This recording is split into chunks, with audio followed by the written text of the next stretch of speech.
Do you teach close reading in your classroom? I am making an entirely new playlist, a video series on close reading. A lot of times close reading was too hard for the elementary students, and it was too hard for elementary teachers to adapt to their students to make it meaningful. I'm going to show you how, yes, it is possible to teach close reading in first grade with a few easy steps, and so you're going to want to check out the whole playlist. Not only that, it's fun too. So make sure you subscribe to my channel so you're going to be able to see all of these as they come. If you want a sneak peek on teaching close reading, there is a free guide and the link is in the description below. It is how to teach close reading to younger readers. You can download that and get started on it today. It has all the helpful tips that we're going to talk about over the next couple videos, as well as 2 weeks of lesson plans and some reading passages for you to get started.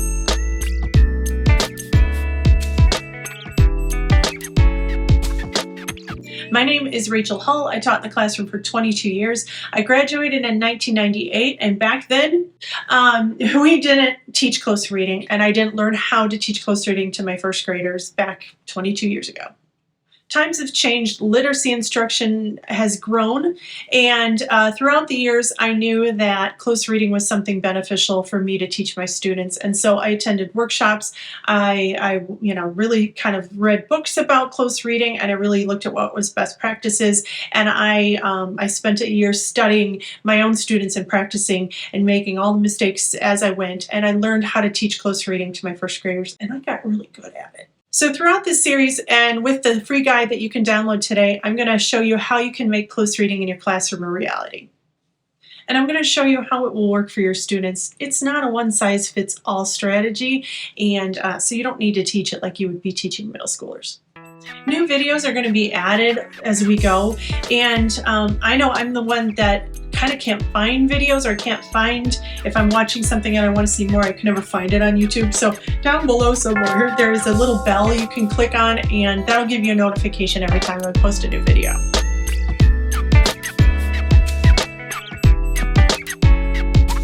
So let's get started. This video is all about close reading annotation marks, and you've probably seen them, but it's a little overwhelming to think, how am I going to teach my students to use these symbols? So let me tell you what I did first. When I first started, I had a poster and I showed my students what to do, and then we read the passage, and then I explained each mark, and then I just expected 6-year-olds to annotate.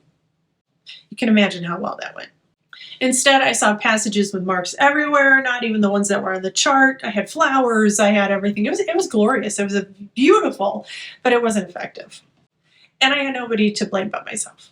So it was back to the drawing board. Instead, I had to teach my students what each mark meant and how they could use it. And I also asked them, what's going to help you use these marks better? I really wanted them to be involved in the process of me learning how to teach them close reading. Here are some things I found.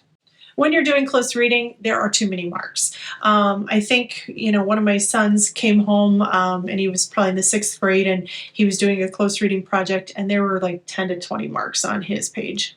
And that's way too many for first graders. So I usually, by the time I got good at it, I had 5 or 6 marks that I used, but you can even have less than that.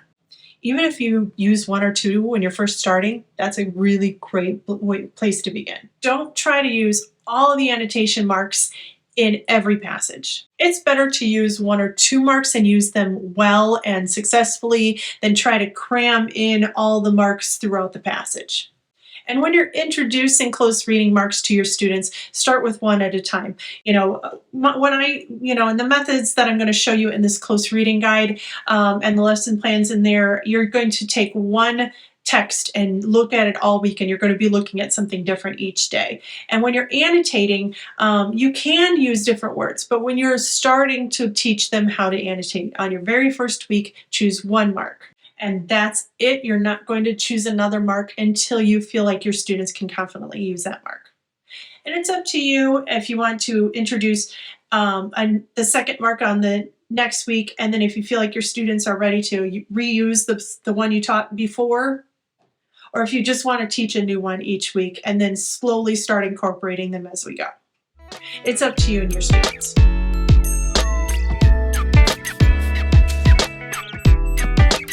My best piece of advice is don't skip annotation. Make sure you teach one mark at a time. Don't overwhelm your students with a lot of symbols that they don't understand, because remember, like, symbols to first graders, it's a different language. It really is a different language. They're not going to understand that this word or this mark means something else until you teach it to them. So yeah, don't use too many marks. Teach one at a time, and make sure you're not using all your marks in every passage.